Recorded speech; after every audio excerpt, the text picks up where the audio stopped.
नमस्कार. श्री स्वामी समर्थ सर्वांना.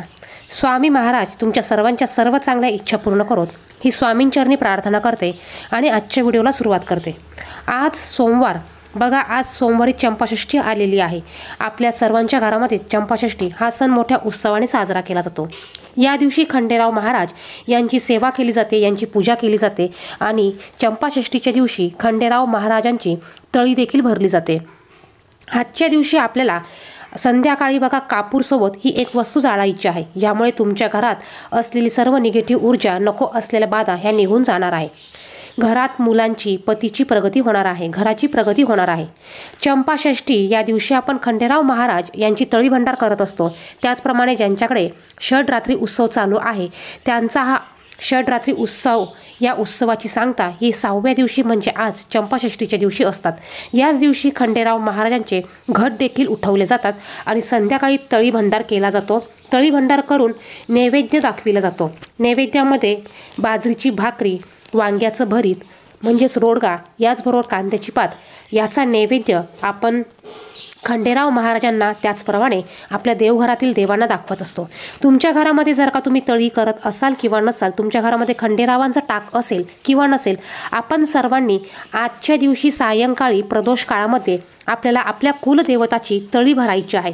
याचप्रमाणे वांग्याचं भरीत आणि बाजरीची भाकरी, कांद्याच्या पात याचा नैवेद्य आपल्याला खंडेराव महाराजांना दाखवायचा आहे. तुम्ही देवघरात तुमच्या टाक असेल, मूर्ती असेल किंवा फोटो असेल, तुम्ही फोटोसमोर हा नैवेद्य दाखवायचा आहे. त्याचप्रमाणे तळी भरल्यानंतर आपण तळी भरण्यासाठी जे मुलं बोलवणार आहोत त्या मुलांना देखील आपल्याला बाजरीची चाणकी आणि त्यावर थोडंसं वांग्याचं भरीत असा प्रसाद आपल्याला खायला द्यायचा आहे. आता आपल्या घरात बघा भरपूर अशी निगेटिव्ह ऊर्जा ही पसरलेली असते.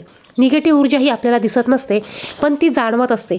बघा, काही करून जर का आपले कामं मार्गी लागत नसेल, एखादी गोष्ट सारखी आपण करतोय पण ती होत नसेल, किंवा एखाद्या गोष्टीमध्ये अडथळे येत असतील, मुलांचं किंवा पतीचं, घराचं कुठलं काम होत नसेल, अडकलेली कामे मार्गी लागत नसेल, किंवा घरात बघा अडचणी असतात, प्रश्न असतात, संकट असतात, या गोष्टींसाठी किंवा तुमच्या घरात असलेल्या साठलेल्या निगेटिव्ह ऊर्जेसाठी आपल्याला हा उपाय करायचा आहे. या उपायामुळे आपल्या घरात असलेली निगेटिव्ह ऊर्जा ही कमी होणार आहे, ही निघून जाणार आहे. याचबरोबर जर का निगेटिव्ह ऊर्जा आपल्या घरातनं निघून गेली तर बघा आपल्या घरामध्ये पॉझिटिव्ह एनर्जी म्हणजे सकारात्मक वातावरण हे तयार होणार आहे. आणि जेवढं आपल्या घरामध्ये सकारात्मक वातावरण असेल, तेवढी सकारात्मक ऊर्जा असेल, तेवढ्या आपल्या घरामध्ये ह्या चांगल्या गोष्टी होत असतात. मग त्या कोणत्याही गोष्टी असू द्या, तुमच्या त्या चांगल्याच होणार. तर याच गोष्टीसाठी, हीच निगेटिव्ह ऊर्जा काढून टाकण्यासाठी आपल्याला आज संध्याकाळी हा उपाय करायचा आहे. हा उपाय तुम्ही संध्याकाळी 6 नंतर कधीही करू शकतात. उपाय करण्यासाठी तुम्हाला इथे कापूर घ्यायचा आहे. शक्य झाल्यास तुम्ही भीमसेनी कापूर घ्या. बघा, कारण भीमसेनी कापूरमध्ये निगेटिव्ह ऊर्जा ही खेचून घेण्याची ताकद जास्त असते. त्यामुळे शक्य झाल्यास तुम्ही भीमसेनी कापूर घ्या. तुम्हाला 3 किंवा 5 भीमसेनी कापराच्या वड्या घ्यायच्या आहे. अगदी भीमसेनी कापूर नसेल तर तुम्ही तुमच्या घरातला कापूर घेतला तरी चालेल. याचबरोबर तुम्हाला 2 लवंगा देखील घ्यायचा आहे.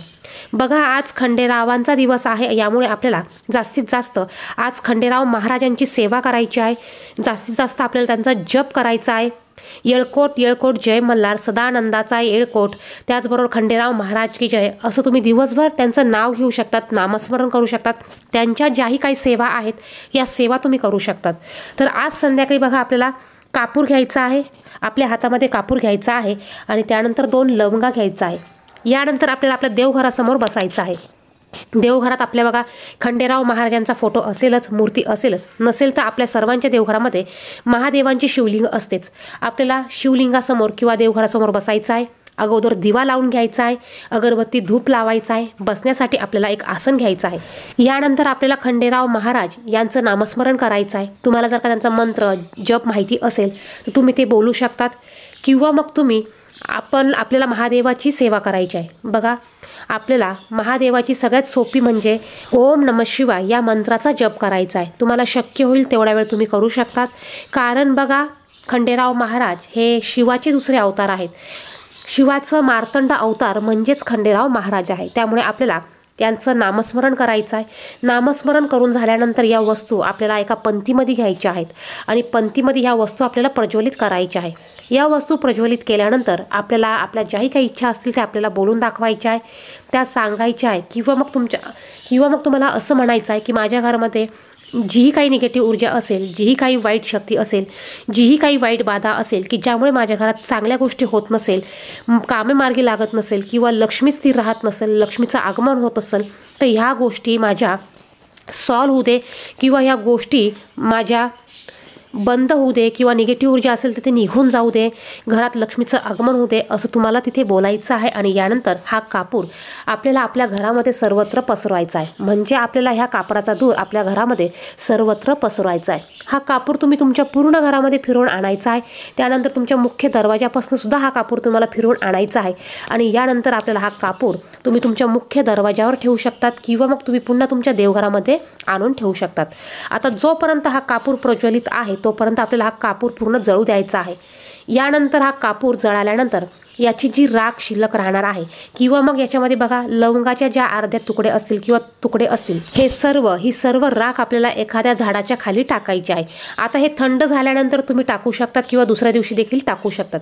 बघा अशा विशिष्ट तिथीला आपल्याला हे उपाय दरवेळेस करायचे असतात. पण ती अमावस्या, पौर्णिमा असू द्या, चंपाषष्ठी असू द्या किंवा इतर विशिष्ट दिवस असू द्या, या दिवशी आपल्याला सायंकाळी असे हे उपाय आपल्या घरासाठी आवर्जून करायचे आहे. यामुळे आपल्या घराची, मुलांची प्रगती, पतीची थांबलेली प्रगती ही होत राहते.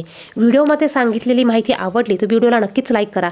चॅनेलवर नवीन असेल तर चॅनेलला सबस्क्राईब करा. धन्यवाद. श्री स्वामी समर्थ.